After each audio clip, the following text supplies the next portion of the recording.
pocket party.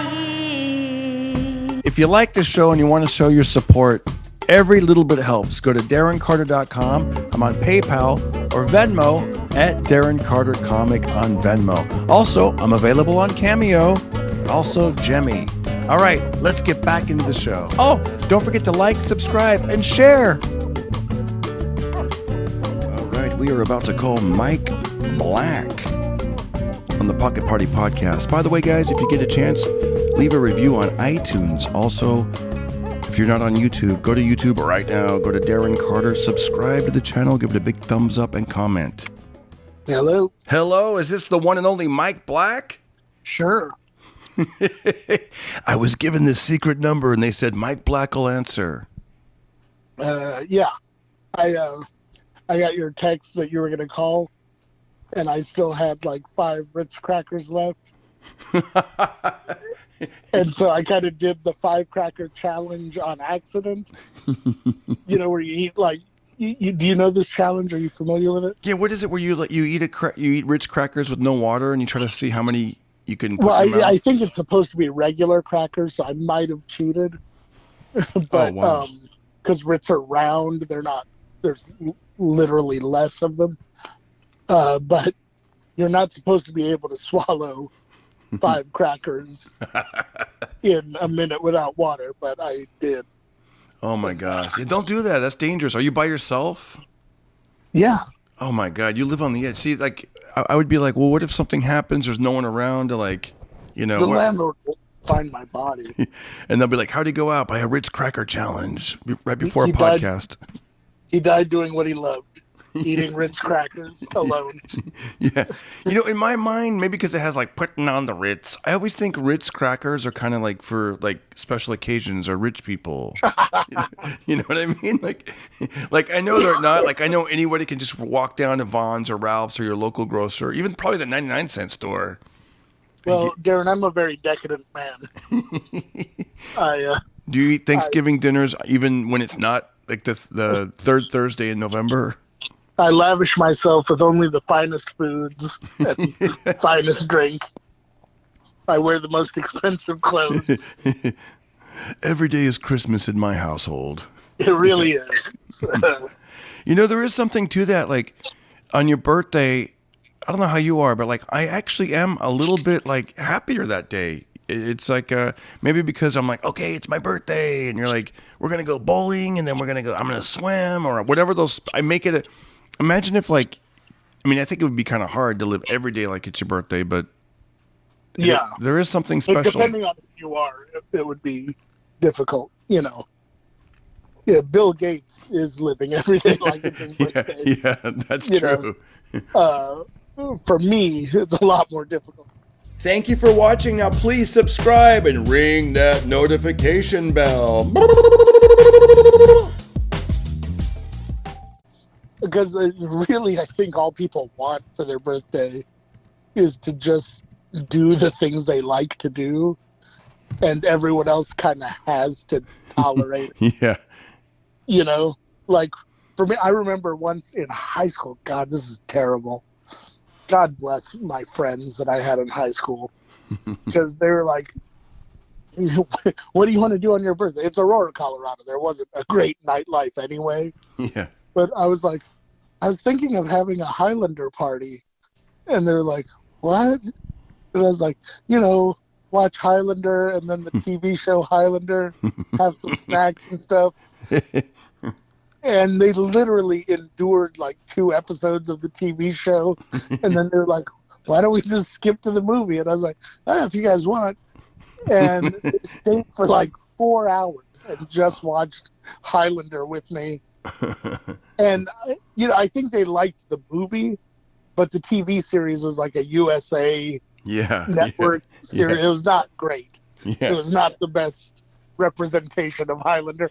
But it was, I'm sure it was, for you, it was great. Like, if you're already into the movie and then you're watching this series, you're like, yeah, this is more and more Highlander. I'm like, this is really cool. But it's like, it's a show where like the real fun of Highlander in the movies was that he, you know, he'd chop another dude's head off and then he would get all of their power. There'd be a big cool sword fight. Well, USA can't do that. Yeah. Primetime Yeah. family. So they'd show him like make a cut, and then it would go to black, and then there'd be like some special effects lighting would happen, and that was it. But I was like, yeah, this show is great, and it wasn't great. It was terrible. Yeah. But because it was my birthday, friends would endure it. They with isn't there like a famous line from Highlander, like there can only be one Highlander or something There like can that? be only one. See, I love the line. See, I know the line, and I've never seen one episode or seen the movie. You've never seen the movie Highlander? Come on. When's your birthday? It's October 1st, so get ready. Get ready, mother that effer. bird. We're gonna be like sitting there Yeah. for an 8-hour marathon of Highlander. See how I even did the USA Network edit of my cussing Exactly. for that? I would, you know what? I would love to get into the habit of doing USA cuts on all my cursing, because I tell myself I'm not going to do it, and then because I've been filming myself doing stand up lately, and my default, when something naturally, like the other day I said something. I was doing this Bullwinkle impression. I was telling the audience how in 1990, or maybe it was 89, I got to open for the New Kids on the Block in Fresno. They had this audition, Wow. and and I think looking back, I probably got it because they thought, oh, it's a youthful act, and then the audience is going to be youthful, and plus, and really, it's basically the bottom line. It was free, like they weren't going to pay me, and there was no. It wasn't like they had a setup and tear down of a band. It was like me going out for 5 minutes, doing comedy, and that was it. And so, the thing that I would do is the bit that got me the gig was I would do I would do some rapping as I'd be like, Kermit the Frog, get him covered in green. Miss Piggy is fat. That's FAT, but it's my prerogative. Because Bobby Brown had a song called My Prerogative. Yes, I'm aware of hip hop. And then I would do Popeye. I'd be like, well, it blows me down. I couldn't be hipper. Shiver me timbers. I'm a Chippendale stripper. And I would move my hips around and stuff. And I'm a strip, And then I would do Bullwinkle. And as I'm telling the story, 30 years later in Temecula a couple of weeks ago, I was on stage and I'm like, and I put my hands up by my head like antlers, and I'm like, well, my name is Bullwinkle, I am a moose, give me the mic and I'll cut loose. And then the big punchline was, me so horny. And right when I said me so horny, a waiter walked right in front of the stage and accidentally, just by happenstance, he wasn't even paying attention, a credit card dropped off his tray, and he bent over right in front of everybody just to pick it up and put it back on. But he goes, me. I'm like, me so horny. And right when he bent over right in front of everyone, and I just stopped. And I went, what the? And I actually said the actual F word. I go, what the? And everyone laughs, and it's killing. And then I made fun of that fact. I go, great timing on that guy's part. He's like, did someone say horny? And then, hey, ladies. And I bent over, and it was hilarious and whatever, blah, blah, blah. But I'm looking at the footage, and I'm like, oh, man, see, I actually said what the, I didn't, you know what I mean? I didn't edit myself at all. Yeah, now when I upload it online, I'm going to cut it right there where it's going to go, what the f-ing, and you can tell what I said, but I didn't. Have you ever, let me ask you this. Yeah. Have you ever, this happens to me every now and again, especially when I do something filthy. Have you ever locked eyes with an audience member and realized that if you were just in a one-on-one conversation with this person, you would never say what you're saying? Totally. That's why I try not to do that. I try not to do that because that happened to me a couple of weeks ago, and it wasn't even that filthy. I was just, once again, I was filming, so I was trying to get like some footage for the YouTube channel, and I was doing the I like my women like I like my, which I kind of stopped doing for a while, but I'm like, whatever, it's funny, people laugh, it's good, it's keeps me, on my toes, and it's kind of fun and whatever. So I'm like, sure, yeah, I'm like, I like my women like I like my, and then they yelled out beef jerky. And then the first thing I said was, because I didn't even know what to say. I was like, available at 7-Eleven and a little salty or whatever I said, And I go, and then I just was real, and I go, to be honest with you guys, I don't really like beef jerky. Like I go, that was more of something I had when I was younger. I go, now I prefer, and then I locked eyes with some lady just by random. I go, I prefer a full meal. you know. And Oh no! and And was she overweight? no, but it just looked, and then I just, That would have been hilarious I know, and and then horrible. exactly. And then I just called the moment. I'm like, oh, that felt creepy. I'm looking her right in the eye. I prefer a full meal or a real meal, or I said something like that. But yeah, that was like, I was like, a real meal, not just some snack, you know. Leave that for the But yeah, youngsters. well, I won't tell you the joke, but I told a joke once. Do the That USA was Network version of it. I don't think there is a USA Network version of it, Is there even a but USA Network anymore? I I don't know. don't know.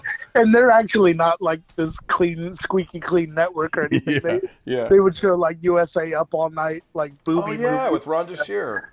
I remember You that know, Rhonda Shear. Yeah. yeah, but anyway, so I told a joke. The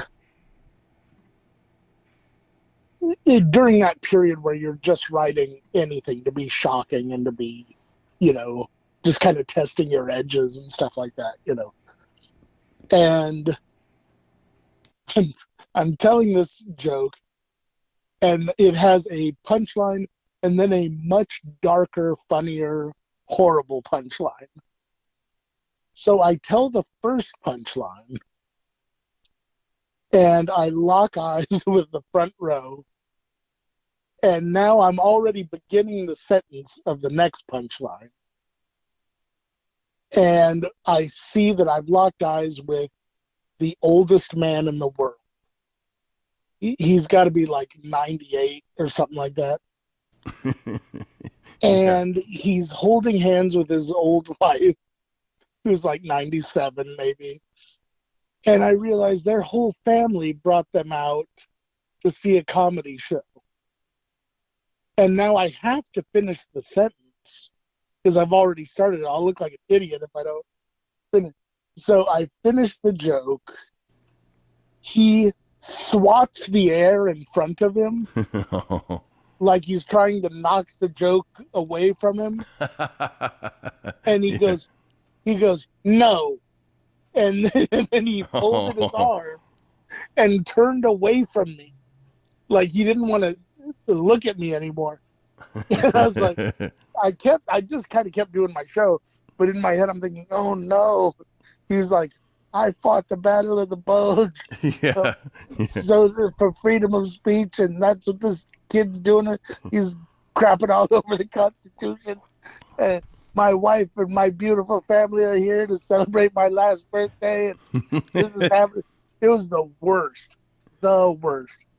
It's funny that yeah, well, that's going back to that. Let's go back to the F word. And I'll just say it, for this conversation. Who gives a damn? But yeah, I remember my grandpa came to see me at my hometown comedy club, and Mm-hmm. I remember the owner was also the MC. He was like a local like talk show host. Oh, okay, yeah, Ray yeah. Appleton, for those of you in the Fresno area. So Ray Appleton was up there, and he's like, my grandpa was out in the audience, and his nickname was Red, and he goes, Red, have you ever heard your grandson say the F word? And my grandpa was like, no. He's like, well, you're about to. Please welcome. I was like, whoa, and it's so funny, man. Like, because I'm trying to, with the YouTube channel, I'm putting on podcasts on you guys. If you're listening, go to YouTube. If you're already on there, thank you. YouTube.com/Darren Carter. So I put up the vlogs, the stand up, the podcasts. And I was filming a comic, and I thought, I'll do an interview with them outside the comedy club. And it's funny because the podcast is called Pocket Party. So I've called that segment Surprise Parties, because it's like, Right. I'm literally like, hey, you want to go outside and talk? And I'm like, sure. And it's pretty cool. It's like spontaneous. I have a list of questions. Sometimes I'll, however we'll go into it. And so I thought, maybe I'll add something where, if the comic is cool with it, I'll show like a minute of their comedy or something, and then we'll do the interview. And there, it was my first time thinking of that. And this guy was like, yeah, go for it. And I'm filming him. I was like, let me just get like, I'll film like 4 minutes, and then I'll just take like the best 30 seconds or whatever. And I couldn't believe, because now I'm thinking of it, for my channel and how I want ads to run on it. And I'm like, well, I don't really want to show too much. Dude, everything he said was like, so I just fucking went to the mall, and I went to a fucking store, and this fucking, have you seen the fucking price? I was like, oh my gosh. It was just like, F-talk. It was like he's talking, Yeah. and I'm like, it's not like it was just at the punchline. I'm like, wow, this guy doesn't. And he's a good. I find myself doing yeah. that on shows where I know it doesn't matter. Right. Yeah. Like I'll throw in F-bombs that I don't need to throw in. And I'd like to just break the habit of doing that, but it's difficult to do. I think it is different, and it's not even something people are aware of. And there's probably, and most of the time, there's not even a reason to break the habit. But because I have this specific thing where I'm like, oh, let me put this on the YouTube channel without any cursing, or I couldn't, I don't mind if there's cursing. I just don't want it to be in the first like 2 minutes because I think that's where the algorithm like can sense it or something. Well, I wish I'd listened to him a long time ago, but the head of a management company, who I won't name, but they are very successful. I rode up the elevator with the president of the company, and he said, "You're a really great joke writer, And I was like, "Oh, thanks." And he goes, "But I'll give you a piece of advice. Take it or leave it. Just so you know, there is a lot more money in clean comedy. There just is." Yeah. And he was like, you do what you want with that. But, the guy was basically handing me a fortune, that little piece of advice. Yeah. Because it's absolutely true. I don't know. I'm sure you've done a few corporate gigs. Oh, yeah. And, yep. I remember like. You got to be clean. You got to do. be totally clean. Yeah. And if you. And that's where the real comedy money is. And like if you're not a movie star or something. Dude, that's yeah, exactly. Like that's why now when I write stuff, I try to only write clean, or I'll write it the way I write it. But then I think if there's a way, I compromise with myself. For every dick joke I write a puppy joke. That's good. That's not true at all, but it should be. I don't even waste my time. For me, writing dirty material, I'm like, it's not gonna help me. I know that there's nothing in it like for my end game. And I did a corporate gig a few years ago, and it paid a lot of money. And the lady was so nervous though, like the HR lady, because apparently they did something in the company where a guy they did like a sketch that was shown like in the company. And in this sketch, a guy put on like a dress and a wig, and he was pretending to be his sister. And it was like, it was just comedy. It's like, hey, my name's, Larry, and this is my sister, Lorena. And then and it's the same person wearing a dress and a wig. Well, right. Somebody within the company complained because they were going through a transition or something. I don't know what the hell it was, but it caused a big stink and a ruckus. And so this lady was so nervous that she, and plus a couple people had recognized me from the, because I was there and they recognized my comedy because they'd seen me perform, and they go, oh, he's not going to do his regular act, is he? And so that made her so nervous. And I'm like, and she already knew what I was going to do. And so she was like, she was quivering, her throat was shaking, like she had like jowls, he's and they were like, going to do his regular act. Yeah, exactly. I'm like, what a great thing to kick off the show with. I know. So she's like, please don't talk about anybody's ethnicity or their weight or the way they look. We can get through this. She kept saying, we can get through this. It's only 30 minutes. It's only 30 minutes. We can get through this, please. And she's having like a crisis. I know. And I was like very confident, and I especially because it was 30 minutes, and at that point I'd already like knew I could do it. And that's the thing, it wasn't like, now if this would have been 15 years ago, I would have been nervous too, because I would have been like editing on the fly, and but after a while it's like, but now you're like ready for cleaning. Yeah, I threw one of the jokes past her. I go, hey, now I do talk about myself growing up in Fresno in a Latino neighborhood, and I'm going to do the characters of like I had the red hair and I'm walking to school and they're like, what's up, Rooster? Hey, Rooster, do my homework. And she said that was okay. So I was like, okay, good. Because I didn't want to like I didn't want to become so paranoid that I'm like, ugh, got to change everything. Well, as someone who's half Latino, it's not okay. Exactly. Damn it. Yeah. I'm like, you know what? Let me call my friend Mike Black, and then you just throw me under the bus. You're like, it's very offensive, my friend. It's very offensive. And I'm crying in the dark. I want you to lose my number. I know. I'm eating Ritz Crackers. The white part of me is eating Ritz Crackers. On a tortilla, though. So on a tortilla, exactly. I'm keeping it multicultural. But no, I won't again, I don't want to say names because I think it's actually a legal thing, but I worked with a comic who was very well known for some of a dirty part of his act.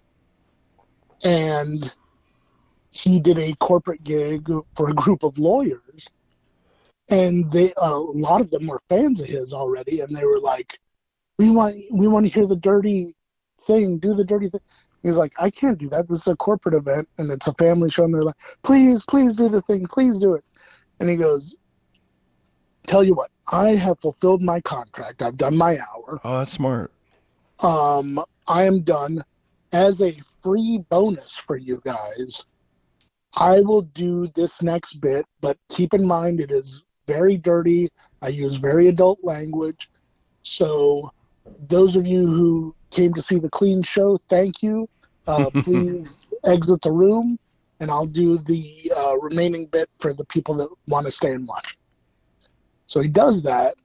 They film it. His manager calls them going, we've been waiting on the check from you guys. And they're like, oh, we're not paying you. Uh-oh. Why not? Your comic did very offensive material. We're thinking of suing him. Blah, blah, blah. And they really went on this thing about how he had done this offensive material. And luckily his manager and his lawyer both knew him pretty well and that he's a professional. And they were like, is that what happened? He was like, no, I filmed what happened. He's like, they're not the only ones that filmed. I filmed myself too. And so they went back to them and they were like, just so you know the way this sort of thing works, if you do something like this to a comedian, you're done with corporate gigs. And the lawyers were like, what do you mean we're done with corporate gigs?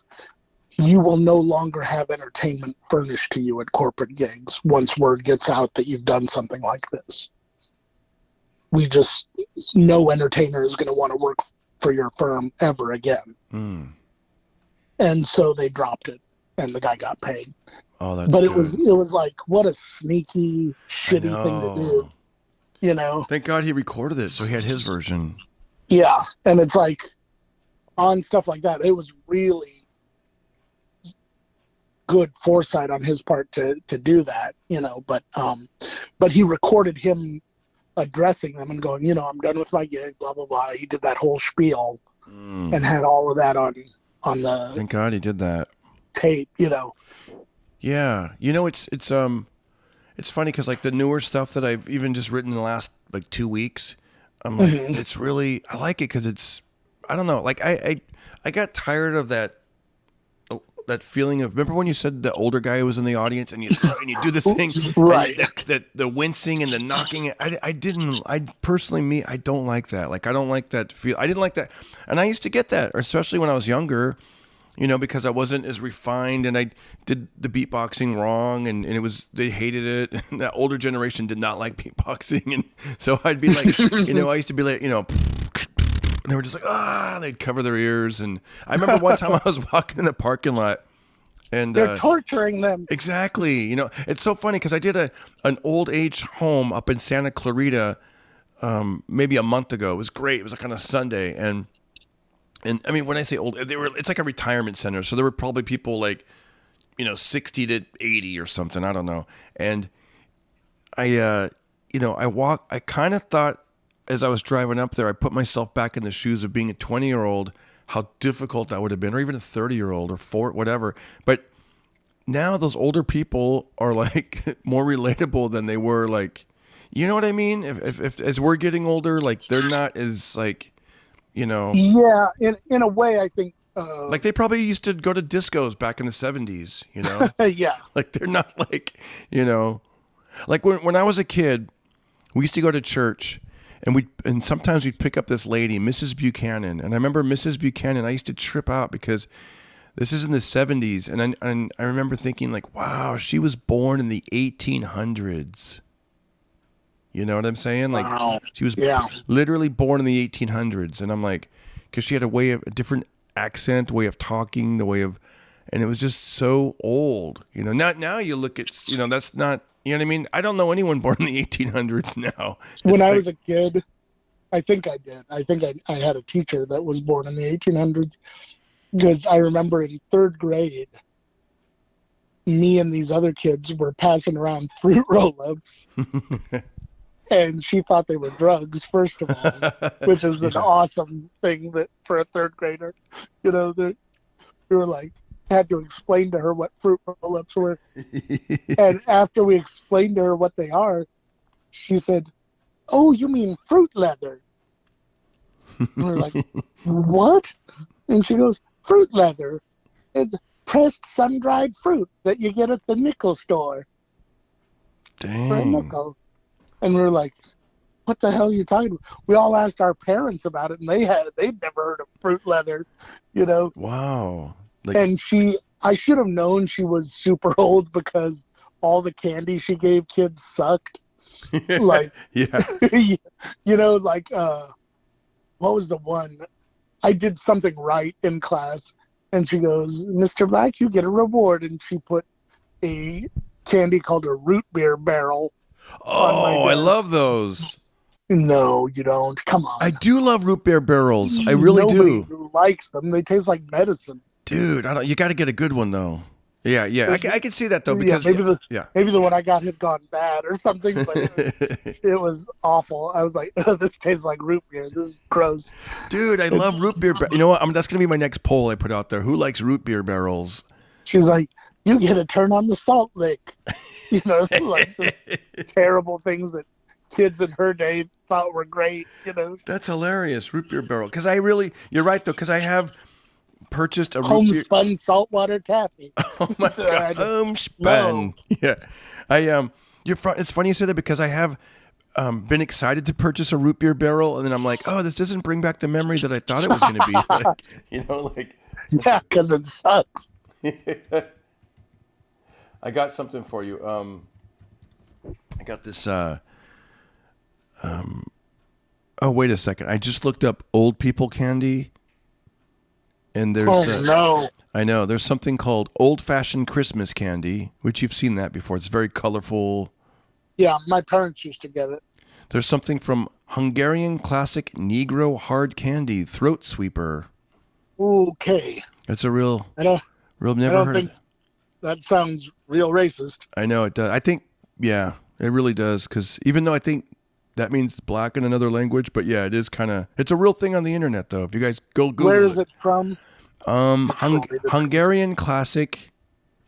Yeah, Hungarian classic. I don't know.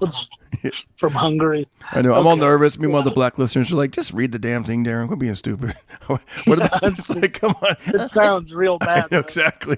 Oh, remember this? Bazooka original bubble gum? I used to get haircuts and then give you bubble gum like this. Bazooka. What about haircuts? Didn't you get haircuts? So whenever I get a haircut, we get the guy would give you like gum with jokes on it.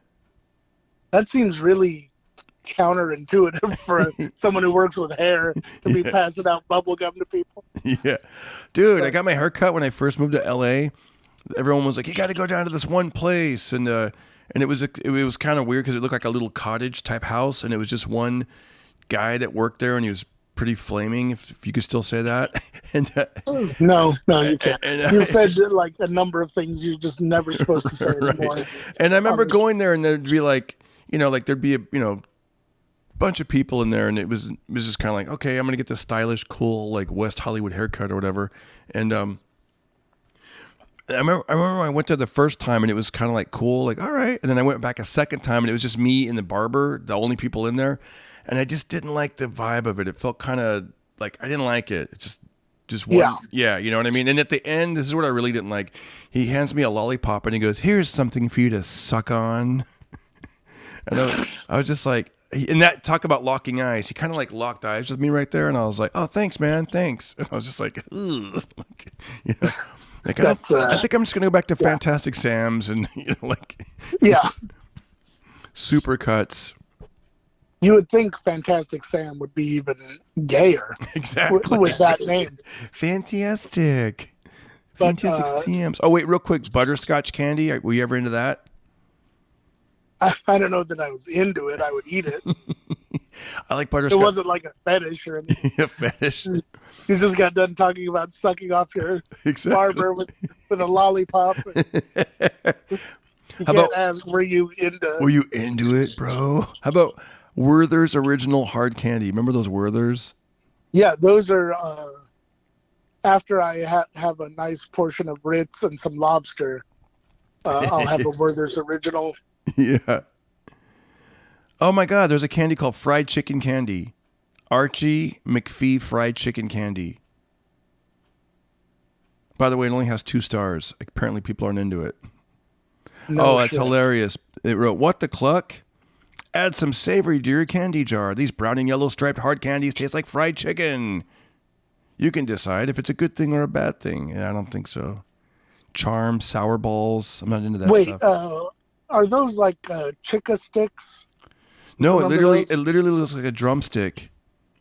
Fried chicken candy. Archie McPhee fried chicken candy. And it comes in a tin. I don't know about that. I don't care for it. Yeah, I don't think I would like it. It doesn't sound good at all. So your teacher was from the 1800s. I got something to show you. Check this out. I went to the LA County Fair one year, and they had this old schoolhouse. It was a replica of an old schoolhouse from the early 1900s. And in that schoolhouse, I actually posted a photo with my son and I. We're sitting in the desks, and in the back of the classroom there was a dunce cap, and it's funny because it appeared right. It was like right near me, so it kind of looked like it was my dunce cap. But apparently, the dunce cap was intended to. They thought if they put this cone over the person's head, somehow the information would funnel down into their skull. You know, it wasn't meant to be embarrassing at first, I guess, but Yeah, and that kid's the idiot. exactly. I got No, it was always meant to shame people. a dunce cap. That's really all it was. It was like kids would have to sit in the corner or like clean erasers or whatever, wearing the dunce cap. And the idea was it would be such a humiliating experience that they would never want it to happen again. Oh yeah, see, it says dunce is a mild insult in English, meaning a person who is slow at learning or stupid. You know, Right. The word is derived from the name of the Scottish scholastic theologian philosopher John Duns Scotus.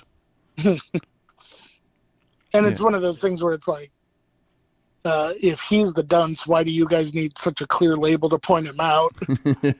I know. There's like a photo back there. It's kind of sad. Like this kid, he has to wear one. A young boy wearing a dunce cap from class. Yeah.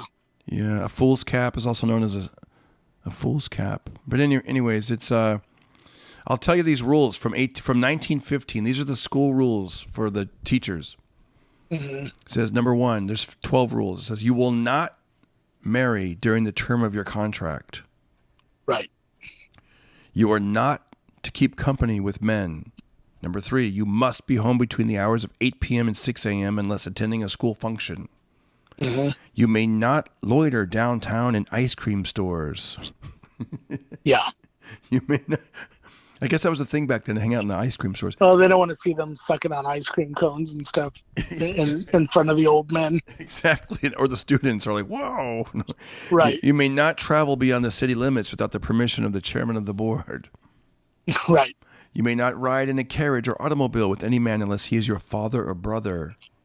Yeah. You may not smoke cigarettes. You may not dress in bright colors.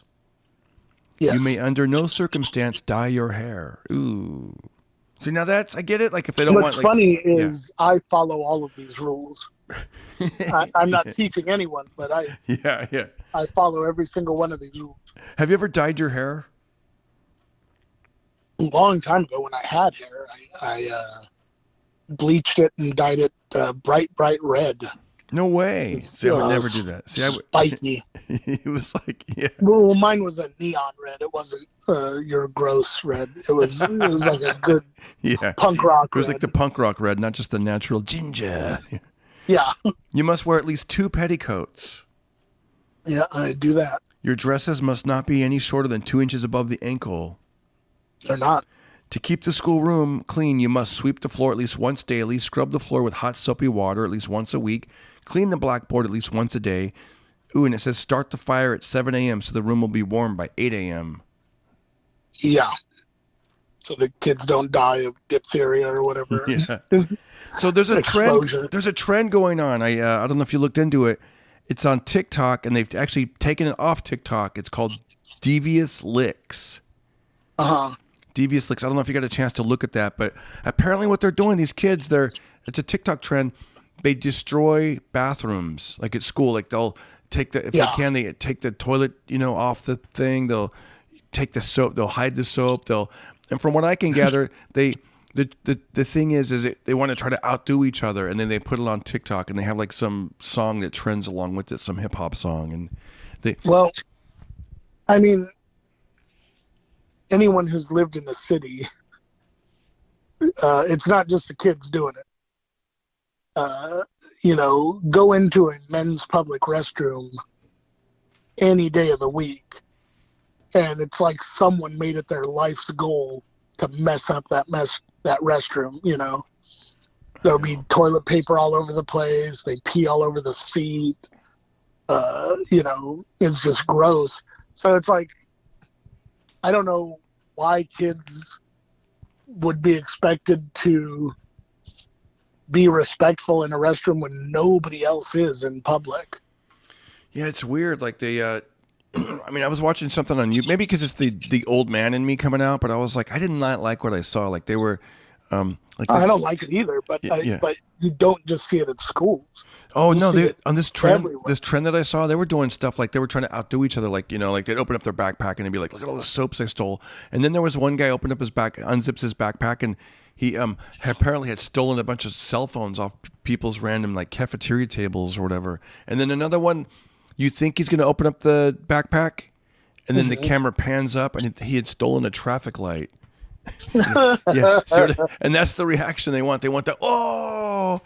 Then they showed this. There was a group of kids like sitting in a circle, and there was a little. And then this guy walks by and just snatches the dog and runs into a car. And then they film him like petting the dog, like yeah, I got you. And I'm like, that sucks, man. Like your dog is stolen. Like I mean, it's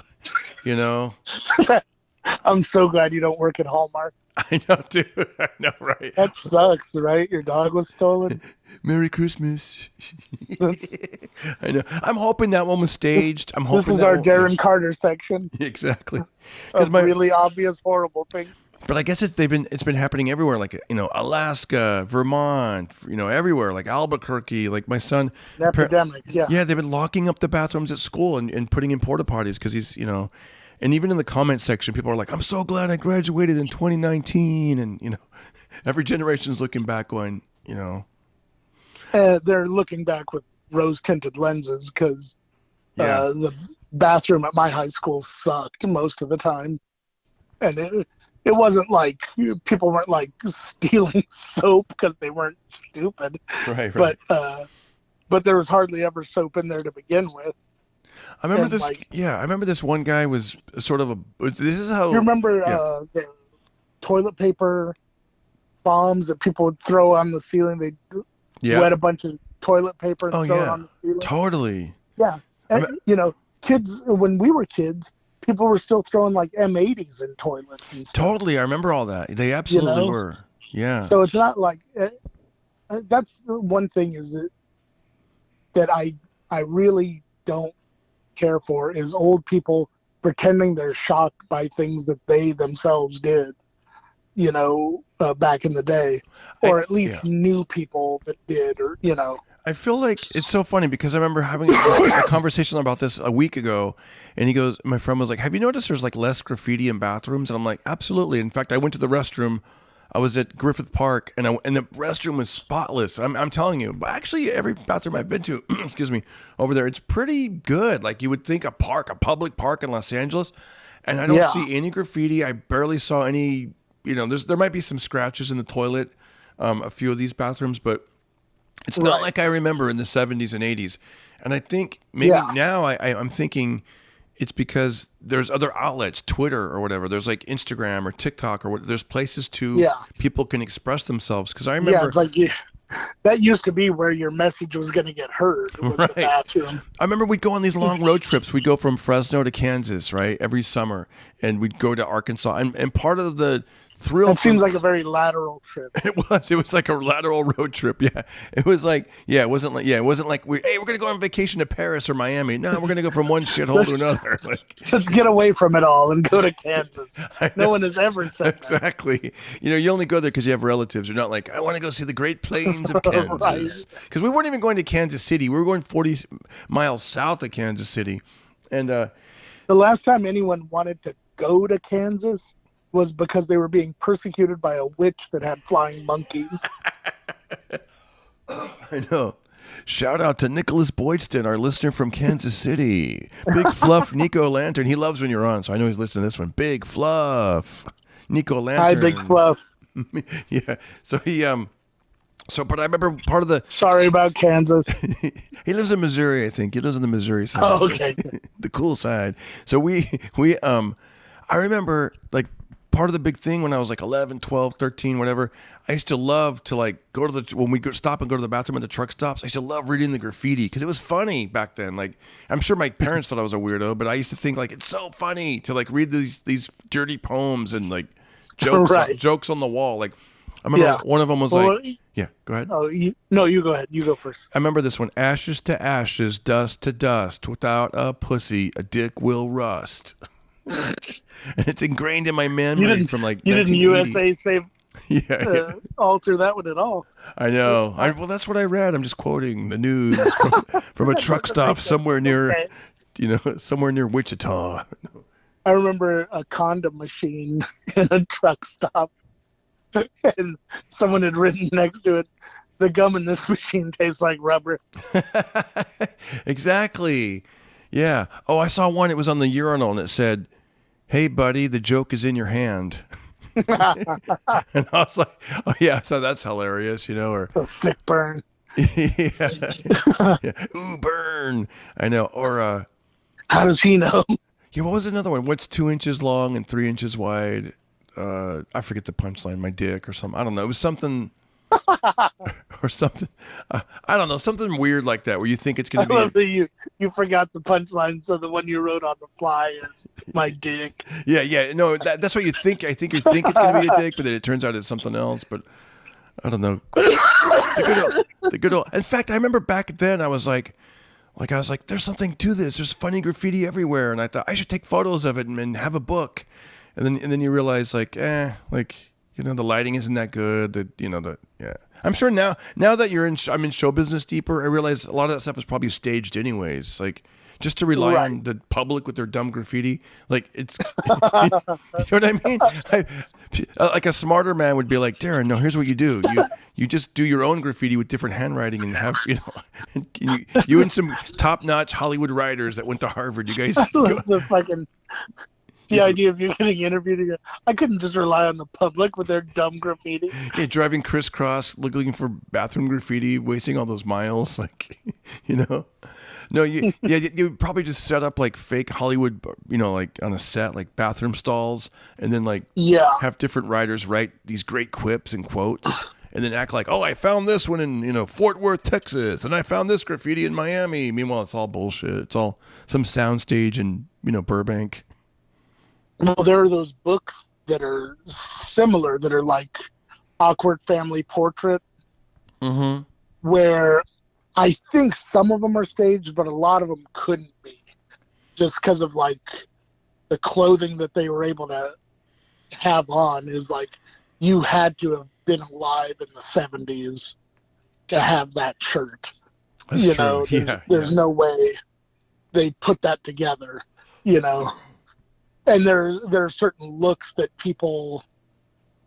the time period has to tell you look cool because you would never wear it otherwise, Did you ever, my son asked me this, have you ever worn a half shirt? No. I don't think I did either. I do not have the body for it. But even back in the, when you were like 12, I mean, I don't know, was it even a thing? I think it was half shirts were popular back then, but I don't think I wore one. I had a friend that wore one, my friend Ron.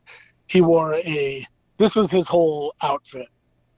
He wore like Adidas knee-high socks, like the basketball socks. Yeah. Jean shorts that he made himself, like he cut them himself. Oh yeah, cutoffs. A half shirt, and he had a rat tail.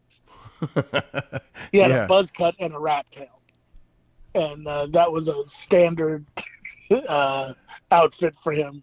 The only other outfit I vividly remember was he had a T-shirt that just said "Escape from New York" on it from the movie, and he was best friends with a kid named James Ice, who only wore blue sweatpants and a Super Bowl shirt. I don't remember which one, but it was a Broncos Super Bowl that they lost. But he was so fat that it was the only thing that fit him. Wearing a losing, oh, it's hilarious. Yeah. In Denver, he was wearing a losing Super Bowl Denver Oh my God, that's so funny you said that. I just remembered this when I was in 7th or 8th grade. There's a photo of it somewhere. It was on my school ID. I had a shirt.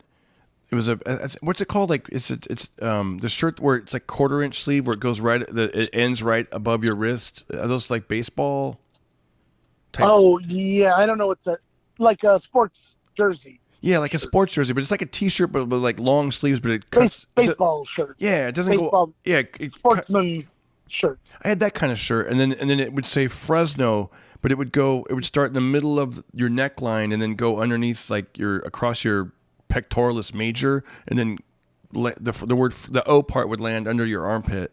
And I remember this guy was Fresno in your armpit, and I was like, oh, I never really noticed that's where the word was, but yeah.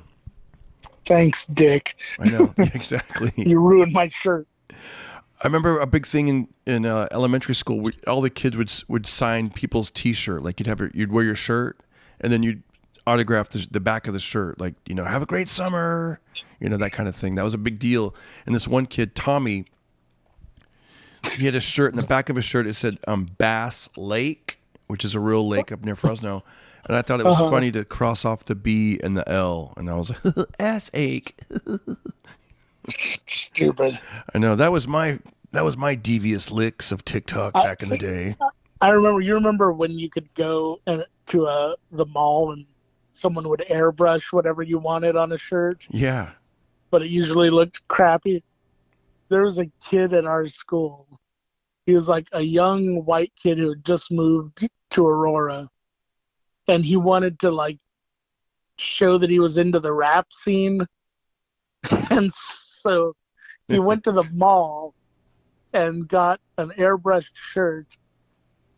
And I'm not making this up. This is so fucking... I remember laughing for like a solid 5-minute block when I saw this. But the front of the shirt was normal. He turned around and on his back, there was a picture of what looked like a Coca-Cola with like a straw coming out of it and the sunset behind it. And above it, in like real fancy bubble like cola type lettering, it said iced tea. Oh. Like, I know exactly what happened. He was like, I want a shirt that says iced tea on it. And the old lady who does the airbrush, she was like, oh, how fun. I'll make it. This boy really loves iced tea. Iced tea. And so that's exactly what she wrote, iced tea. Oh, my God. And he has the only shirt, I think, maybe in the entire world, just promoting the general idea of iced tea because he was trying to fit in. That's hysterical. I got to ask you, before we go, Norm Macdonald, man. Norm Macdonald passed away. I've been watching all these Norm Macdonald clips. Sure. And I checked, it's funny. I got his audio book. We were talking about being rich and decadent and stuff like that. Someone posted an old clip of him on Weekend Update where he says, the daughter of the richest man in the world celebrated her birthday yesterday. To give you an idea of how rich they are, she had 2 birthday cakes. See, that's so simple and fun and clean. Yeah, simple, clean, and funny as because you're expecting this whole thing It was Yeah. just, no, they had 2 birthday cakes. Yeah. Yeah. They rented out this entire island, or no, just Right, that's right. hilarious. Funny. My wife just had a birthday, and my son is coming up, so it's birthday month here in the Carter household, September. So I have all the Oh, that's birthday wonderful. decorations up. I went out and I love. There's something cool about like just birthday decorations are colorful and they're pretty, and then you get to have birthday cake and you don't feel guilty about it because it's like, hey, it's birthday, you have to have it. You know. Yeah, you have to. It's I know. We went with vanilla. city ordinance. I know it's a city ordinance. Okay. I want also. Oh, do you have any? Have you met Norm? Did you get to meet him at all? I did. I was very lucky. I was back when I was like had a little bit of industry heat under me. I was doing a show at the Improv called the Intergalactic Defenders of Comedy, and it was really ahead of its time. It was all like comic book, superhero, sci-fi based stand-up, and it was just comics that like to talk about that sort of stuff. But this was well before like Iron Man and the big Marvel push and all that stuff. Yeah. So, like, our first guest was Stan Lee, and so it was a fun Stan show. Lee. Yeah, Wow. No way. Your first guest was Stan Lee. That's amazing. yeah, because he wasn't a household name yet. Nobody knew who he was except us, you know. And so anyway, so we'd done a couple shows and it was going good, and it was starting to generate a pretty good audience. And you know how the Improv is, if you have a theme night or like a booked show, if they get a headliner that comes in, they'll ask you, they'll be like, do you want us to see if he wants to do some time on the show? And it was like, yeah. And so that night, Swartzen came in and he brought Norm. And Swartzen, Nick Swartzen. I'd known him for a while, and he was like, hey, buddy, can I do the show? I was like, absolutely. You know, and so he went up and crushed for 10 minutes. And then Norm was watching in the back laughing. And so I get this like kind of elbow, and I look, and it's Norm McDonald. He goes, hey, so what's the deal? It's all comic books and sci-fi stuff? And I was like, yeah, that's the theme of the night, but you don't have to do that. He goes, oh, no, that's great. Can I do like 5 minutes? Sure. So I bring him up as quick as I can.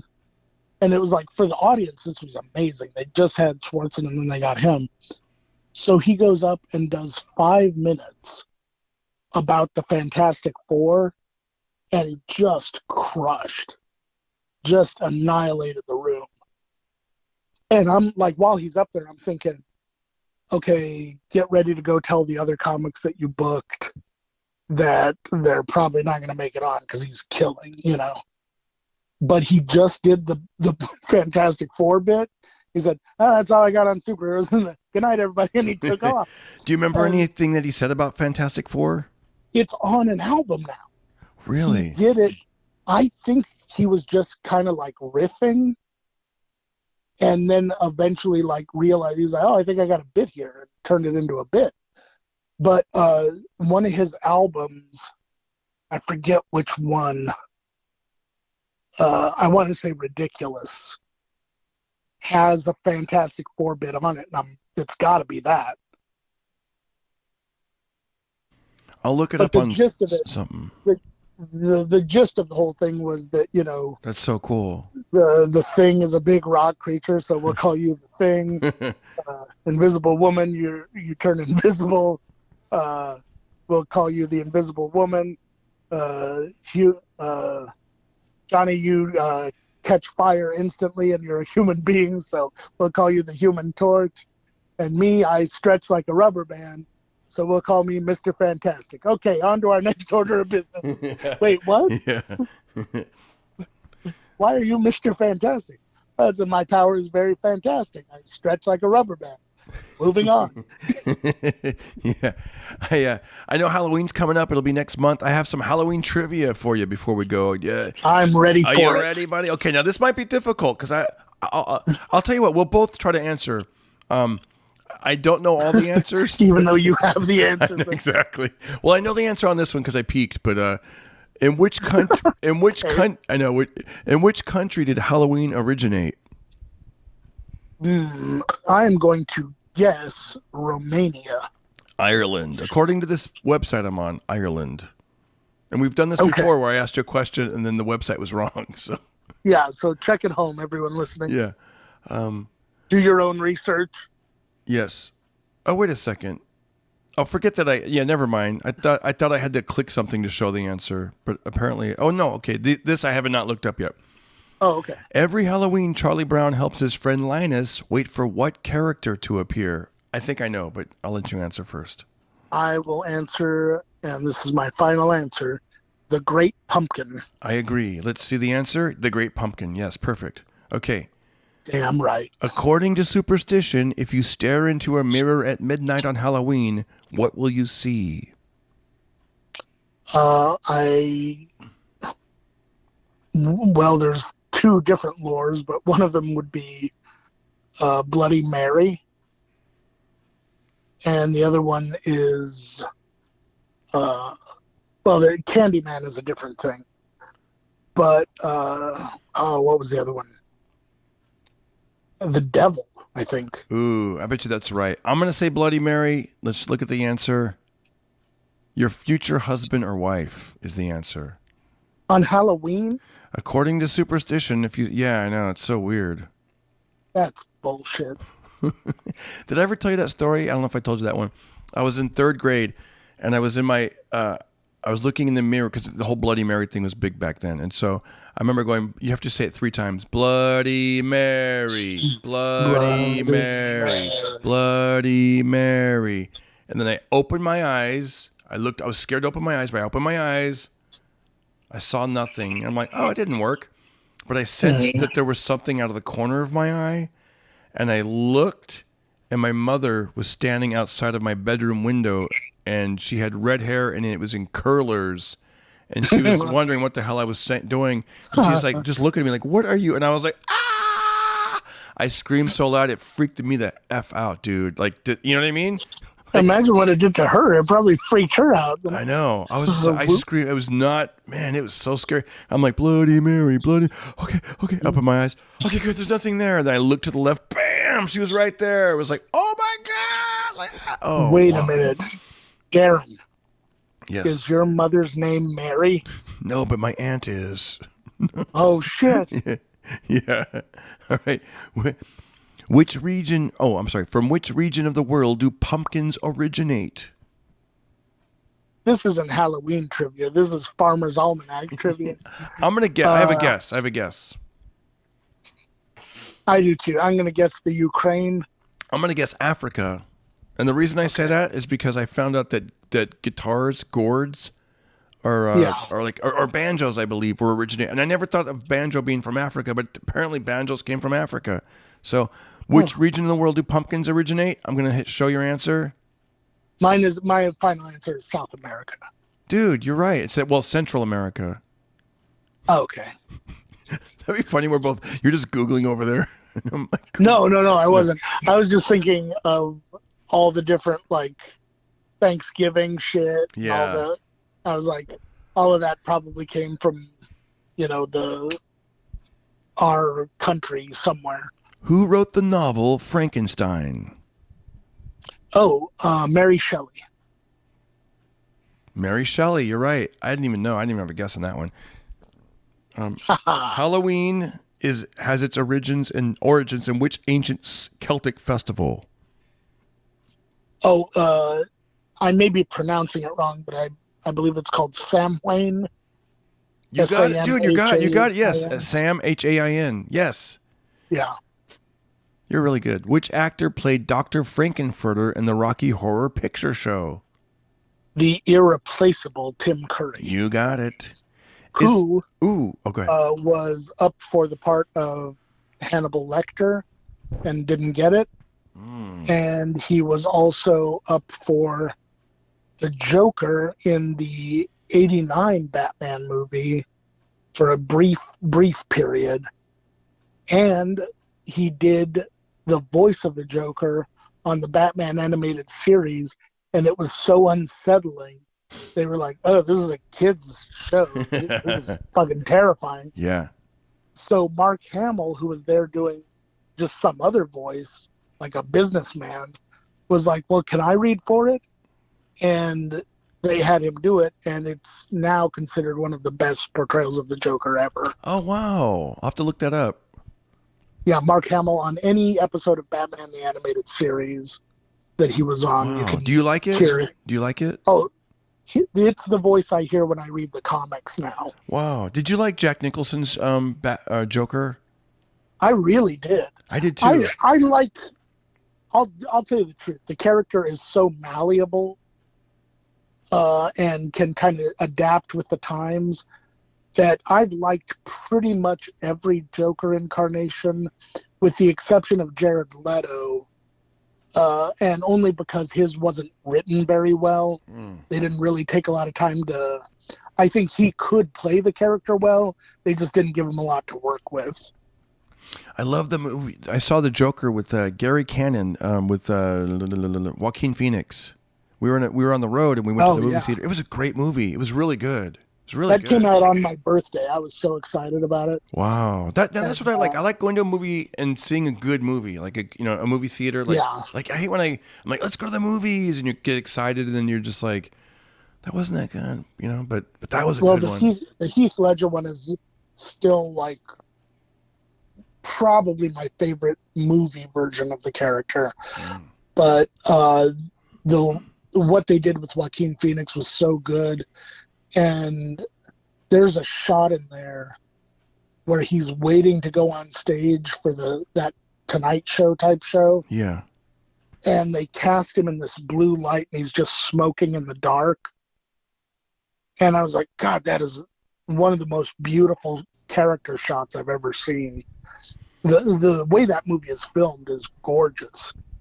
But that shot in particular, I was like, this is telling so much story with very, very little there. It was great. Great movie.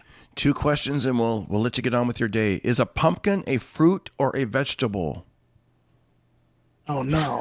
another farmer question. It is a weed. No, it's I believe it would count as a fruit. I'm going to say vegetable because I'm thinking it comes from the ground. There's like dirt over it. It's a root. Oh, you're probably right. Show the answer. It's a fruit. Dang it. Yes. I don't know why, but my qualifier was that it had seeds in it. But so do all vegetables. Yeah, I know. Watermelon, I know. It's like, according to superstition, a person born on Halloween has what particular ability? Oh, lycanthropy. What? They are werewolves. I have no idea. It says the ability to talk and see spirits. Talk to spirits, I assume. Not. Oh. They don't talk spirits. Talk to spirits, yes. Yeah. I feel like I should answer one more. I ask you one more question. That's easy. Okay. When do vampires sleep? That's the dumbest one. That's dumb. It's so easy. During the day. Actually, it says all night. When do vampires sleep? It says at night. They're nocturnal. That doesn't make sense.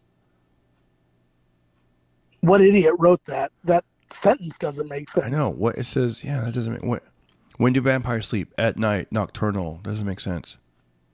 No, that's bullshit. That's like that Golden Child question. Same idiot wrote it.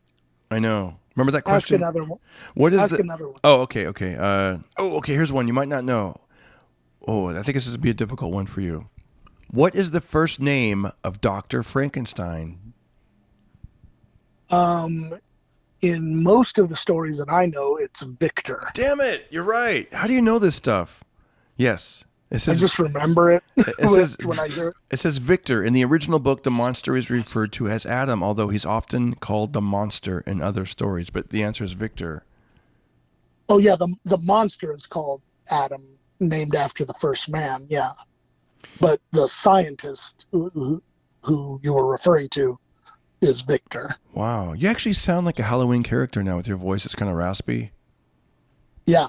Okay, I have one for you that I know you'll never get. Okay. And I'd give you lifelines. You can call your wife or your son or whatever. Okay, I won't Google it. I'm going to close my computer. Here's the sound of it closing. I promise you I'm not going to Google it. Okay. In the Universal film The Mummy, what is the mummy's actual name? Walter. That's very close. He was portrayed by Walter Matthau in the movies. Really? Okay. No, that would be a No. great movie though. Walter Matthau as the mummy. Steve Martin as the mummy. No. These bandages are giving me a rash. What was his name? Imhotep. See, I wouldn't know. I He know was what. I remember an Egyptian sorcerer. I got my I went to a third grade dance or fourth grade dance, and I dressed up as the mummy. And what my mom did was she took a bed sheet and she cut strips of it, and we wrapped it all around my legs and my body. But she left two openings: one for my around my glasses, my little Buddy Holly glasses frame, so I could see. And then she also made sure that the zipper area wasn't covered in case I had to pee. That was very smart. That was a Yeah. proactive thinking. But it looked kind of weird though. All you see is glasses and a crotch area like uncovered. I must have like the world's biggest peeping Tom Pervert creep. mummy. Yeah. Yeah. Ugh, my glasses are all fogged up. Yeah. Yeah. You know what they did to actual mummies in case they had to pee? What? Removed all of their organs through their nose and put them in jars next to them. Oh God. Yeah. So yeah, actual mummies had it rough. I'm gonna watch a fun. We should watch a fun Halloween movie on Netflix, and then we'll do a podcast about it. I'll see what's on Netflix. I looked at because I will give you one. It may not be on Netflix, but if it is, I would recommend this movie to anyone who wants like a good semi-clean Halloween fun movie. If you haven't seen it, and it's kind of a cult classic, The Monster Squad. Monster Squad. Okay, Have you ever watched it? I never have. I'll tell you just a little bit about it. Okay. That will not ruin it. Okay. Basically, the big kind of rock stars of horror, Dracula, the Wolfman, Frankenstein, the Mummy, Creature from the Black Lagoon, they all come back to life one Halloween night. And the only people that know anything about it or can do anything about it is this group of kids that are all basically like horror movie nerds. And the movie was written by Shane Black, who did Lethal Weapon. And so the dialogue is really, really good. But it was done in the like late 80s. And so they updated all the monsters. And so the mummy looked like an actual mummy would look. And the Wolfman looked terrifying. It's really worth seeing. And it's funny, too. It's got a lot of, like, humor to it. But it's one you can watch with a family, and it's pretty safe. Like, Good. There may be a little bit of PG sort of stuff in there, but it'll go over the kids' heads. See, I would love that. Yeah. I want to see like fun monster, like the old Universal movies, like those kind of things. I saw. Check out. You can see at least the preview online for the Monster Squad, and it'll give you an idea. It's basically like if Goonies took place during Halloween. What's that famous Halloween movie that everyone knows? Frankenstein, putting on the Ritz, Gene Wilder. Oh, Young Frankenstein. Yes, that was one of those movies I'd always heard about, and I'd maybe seen little clips here and there. But when I watched it, I'm like, that's a great movie. I could see why people like it. It's fun, it's funny, it's a little spooky, but not really. But it's great. If you ever get a chance, sometimes they'll air them this way. They will air the actual Frankenstein before Young Frankenstein. And it shows just what a genius Mel Brooks was, because he uses a lot of the same shots and a lot of the same set pieces and setups and stuff like that. So it really is a very direct parody of Frankenstein. I was reading that the movie studios, they were like, why does it have to be in black and white? But he was like, it's going to work. It's going to work. Trust me, it's going to work. Yeah, he insisted on it, and he was absolutely right. And, you know, the performances are so good. I didn't even know until recently that, you know, the kindly blind man that he runs into. Yeah. Yeah. That takes him in and kind of like accidentally tortures him. Yeah. You know who that is? No. Gene Hackman. Really? Yeah. I had no idea. I just thought, oh, that guy's a really good actor. So good. Well, listen, I'm excited about Halloween, and I'm excited that you did the podcast today. And Mike Black, once again, another great episode. Thank you again. And one other movie recommendation before I go. Please do. This one's not a family one. This one's more of just a little bit edgier, but is a good, funny and scary movie. If you haven't seen it yet, Cabin in the Woods. Let me write that down. Cabin in the Woods. Isn't that? Here's what's frustrating to me when I look up something good on Netflix and it's never on there. It's like, damn it, Cabin in the Woods. But I do. When it's on there, it's great. But when it's not, you're like, gosh. They're like, did you want like something similar? Yeah. I feel like they tap your phone and go, oh, well, let's take that one off and put it on Amazon for exactly $5. I know. It's like, come on, man. Like, they're like, do you like the movie Jaws? Well, then you would like this movie. And it's like, Sharknado or something like. Yeah, it's never anything close to the thing that you want it to be. I know. I ended up watching some Clint Eastwood last night on YouTube just because I was like, I was like, I don't have time for a whole movie right now, but I want to watch like these great moments. And it was a Clint Eastwood. It wasn't Cry Macho, but it was the first one that really put him out there. I don't know, not even The Good, the Bad, the Ugly, but it was something like that where he has the hat and the poncho, a fistful of dollars, something like that. Where it said, it was on the title was like one of the best scenes that really made him a movie star. And maybe Dirty Harry or something. No, it was a cowboy one. It was a Western. It was the spaghetti Western. And it was and in the comment section, someone said it made not just 1 star, it made 3. And it said, what's the director's name? Sergio Leone. Yeah. It was him, the composer, and Clint Eastwood. And this scene was where I guess these bad guys had been shooting his donkey, made his donkey take off. And so then he comes back and he's like, you better apologize. And then they don't. Oh, and as he's walking to go have a gun battle, he sees the guy making the coffins, and he goes, get ready to make 3 of those. We're going to need them. And then he goes and he tells the guys to apologize. They start laughing. And then he removes the poncho. But you see there's no gun in his hand, but you think maybe there's a gun under the poncho, but there wasn't. And he goes, my donkey would be offended at that laughter. You better apologize for laughing. And whatever. And then they pull their guns out, and then he shoots them all. Pa, pa, pa, pa. And as he's walking away, he looks back at the coffin maker, and he basically goes, my bad. I should have said 4 coffins. But that was a great scene. Gosh, I wish I'm not going to leave We're Hanging. I'm going to look at the history of my YouTube channel. You know how you could do that? You can be like, what did I watch? I'm going to tell you what it was because it's worth knowing. Yeah, on Netflix right now, and I just recommended it to my dad because he hadn't seen it in forever. They have In the Line of Fire with Clint Eastwood. It's Clint Eastwood and John Malkovich, and they're both really good in it. Fistful of Dollars. It was from Fistful of Dollars. That's what I said. You did? Dang it. Okay, and sorry about that. You said it could never be that. Why are you so stupid?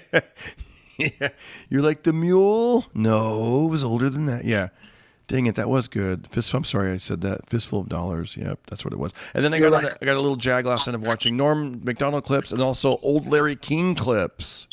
I know, that's, yeah, because I looked up one that said Larry King on the radio in 1982, and it reminded me of like growing up. Did he die or something? I think he died earlier this year. Okay. But yeah, anyways, okay. Well, listen, we'll yeah. Now it's just turning into a regular phone call. So then I looked up Larry King and yeah. All right, buddy. Dr. Ruth Westheimer with her sex advice. Did you ever hear that? No. Oh, so that was big in Fresno back then. I am Dr. Ruth Westheimer. And people call up and ask their questions like, how come my testicles hurt? Or whatever. You eat too many Funyuns. It's called blue balls. Oh, yeah, Funyuns, yeah. All right, my man. Have a good one. And you guys that were listening all the way way through. You made it all the way through to the end of the podcast. Thank you so much. Don't forget to donate, subscribe, like, and I'm available on Cameo. So hit us up on Cameo and I'll do a personal video shout out. Cameo.com/official Darren Carter. Look at Mike Black on Instagram. He's on Mike Black on Instagram and his handle is Mike Black is back. Mike Black is back. Thank you again, Mike, and thank you, listeners and viewers. You guys love it. I love it. And thank you for starting that party in your ear holes. See you, Mike. Woohoo. Bye-bye. Bye. We're done with this interview. Everybody listen to Darren Carter. We all know he's the party starter. So if you want to listen to a podcast for free, then listen to The Pocket Party. For watching. Now please subscribe and ring that notification bell.